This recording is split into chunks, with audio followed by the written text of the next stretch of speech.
now to introduce our featured author, a friend of mine, actually one of the first people I've met when I moved to Prescott. Tom Cantlon has lived here for over 30 years, running a business, and for most of that time, writing a weekly column for the Daily Courier. He's authored early essays, a collection of columns, 6 Who Came to Serve, about 6 extraordinary social service leaders, and Us, a prescription for improving things that bridges divides, things that bridges divide. If you want to know more about Tom Cantlon, you can find him he's got information up there. It's a long email. And he also has books available in the back. Probably you have information on how to get hold of you back there. Yep. And all of that. And so with no more ado, let's welcome our guest author, Tom Cantlon.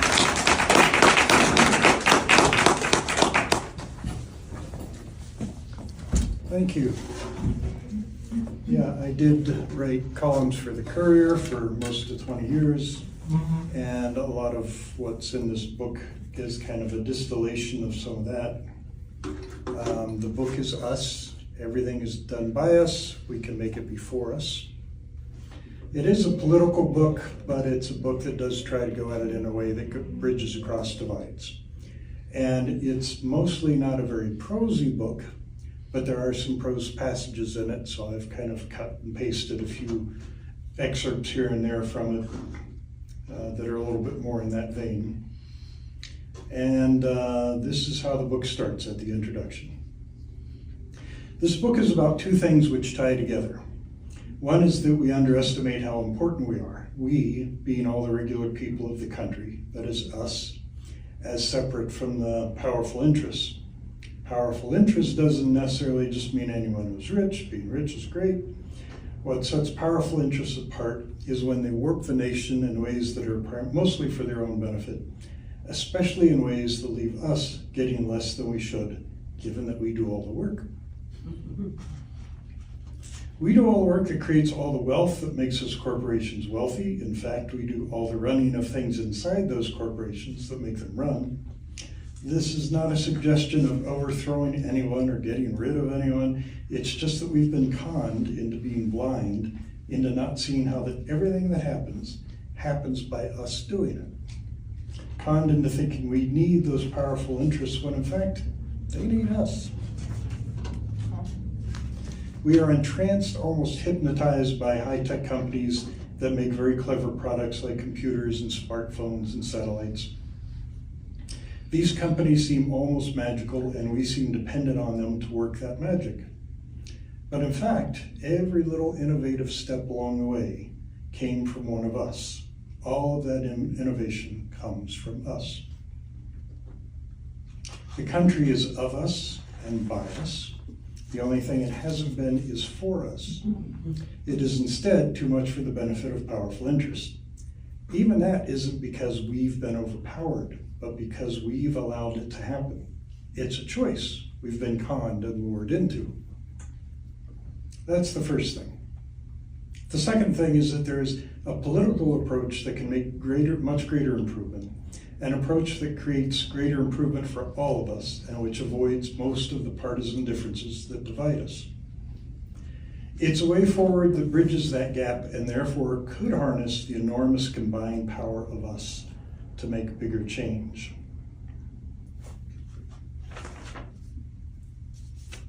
What exactly are we talking about? A revolution or something? No, in fact, that's part of why it doesn't raise the differences between us. It's really just going back to something we've had before, beginning just after World War II and on through the 70s. The country was run much more for us. Unfortunately, back then, all sorts of groups were excluded, women, minorities. That's something we don't want to go back to, but if we could recreate how that was for white men like myself, but now have that for all of us, that would be a big step in the right direction. There's nothing about moving in that direction which is revolutionary or experimental or contrary to the American experience. This kind of change also bridges a gap because it is change bigger and more significant than those our partisan issues try for. The political solutions we hope for are puny compared to what is needed and what's possible. On the one hand, some of us might want immigration dealt with differently in hopes it would reduce jobs lost to new people, but even at best, that would make a tiny difference in the overall economic health of most Americans.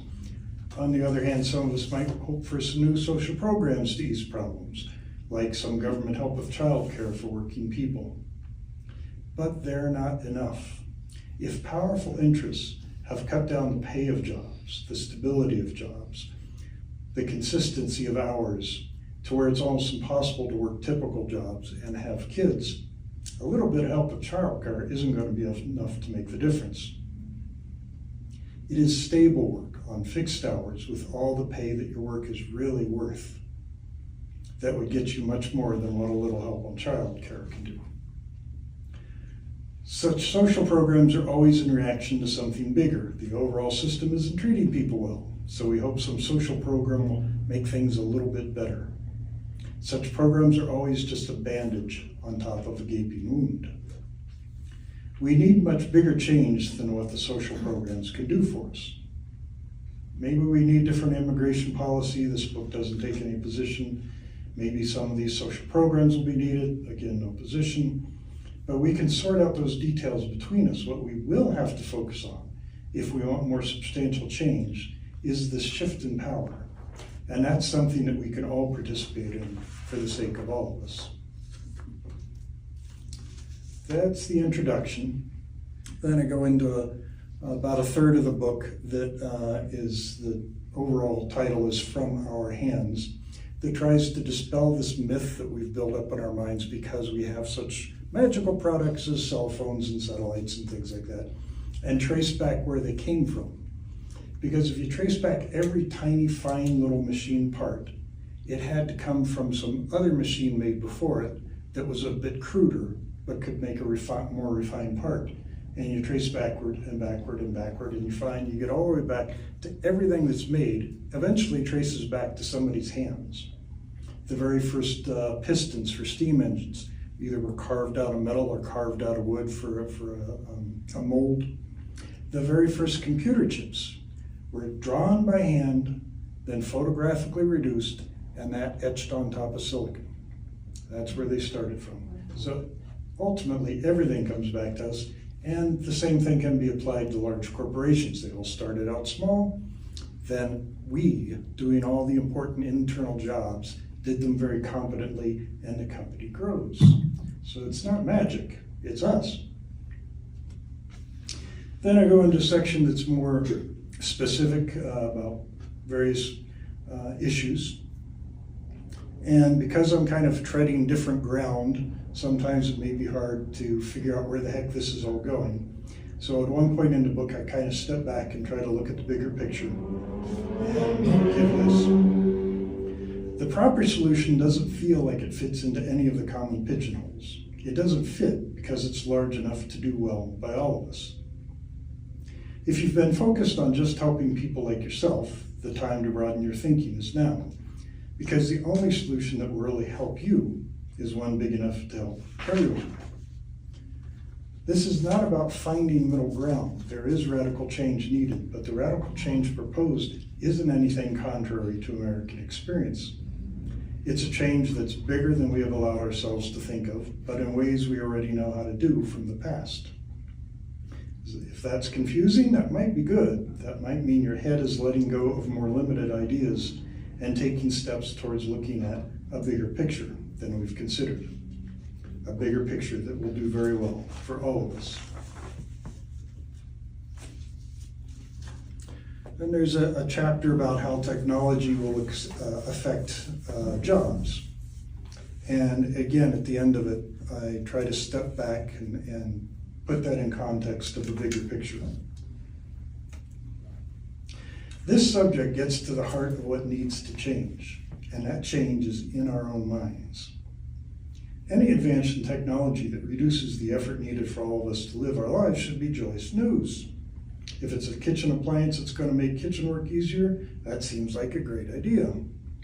But if it's automation, the effects on our job that affects our jobs, we have the opposite reaction. The thought is, oh no, fewer hours, more layoffs. We think that because it's so deeply ingrained in our minds that anything that benefits the business side at the expense of the employee side is bound to happen. It never crosses our minds to expect otherwise. If we ever find ourselves reacting in ways that are sensible, like hearing that automation hurt some workers with layoffs or something, and automatically thinking, what?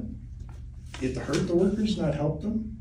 Why didn't those workers get their full share of the benefit of the automation? After all, they got the company there to the point of being ready for automation. When we think that, then we know our heads have changed. That change in our heads is really the only change that matters. If enough people have that change in understanding, then change will happen, yielding to the pressure of our insistence on our being given our full value. Radical change has to happen, and it has to happen in your head.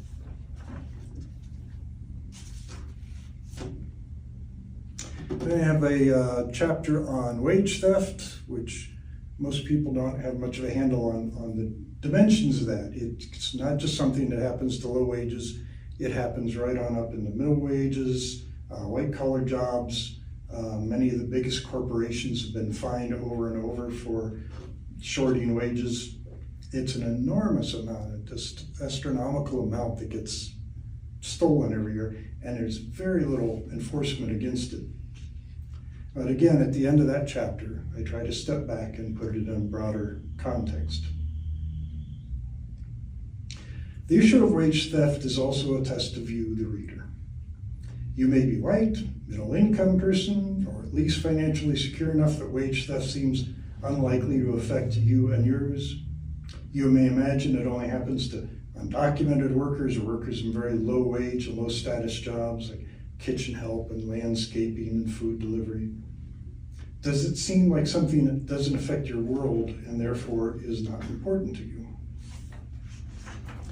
What happens to the lowest status members of us? What happens to the ones furthest removed from you who seem like they have the least to do with your roles? That's what happens to them is like a mirror. Part of why we lost the power that we used to have, the leverage we used to have, the way we lost our leverage, it has partly to do with powerful interests warping things, yes. But it also has to do with us.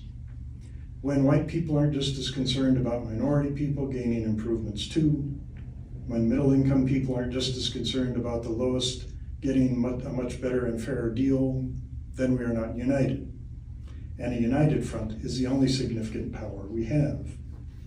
If we're mostly concerned about improvements for people like ourselves and not so committed to demanding as much change for others, then we are not us, and without the power of us, there will be no change.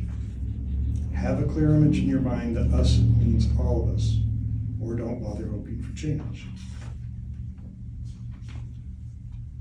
Then in the last couple of chapters, I try to get down to specifics of some suggestions of specific things that could change, but I also say that a lot of the creativity of what needs to change comes from us. And in the final chapter, try to get into how that would actually happen. And it closes with this. There's no need for analyzing and agonizing over how impossible it is to get big changes moving, or how we could ever possibly counter the power of the powerful. That's all distraction and foggy thinking. It's all a paper-thin illusion we've gradually allowed ourselves to think that we are walled in by. The moment we flip that mental switch and declare that when it comes to change, when it comes to how things are run, it's all on us. And now we're going to make a change happen. The moment we think that, it will. The nation is whatever our choices and our work make it to be. We're good at working, at building wealth, at building other things of value, like families and local cultures and wonderful mixes of varied cultures and communities, building things we need like highway systems or every other such thing we need, and finding ever better ways to be good stewards. We've let ourselves be conned into getting a little off track, but we're able to get a handle on that too. We've made the nation favor our interests before. It can be done now. After all, we're not just talking about any old group to do this. We're talking about a group who has the power, the proven ability, the work results to show for it. A group that is perfect for the job. Us.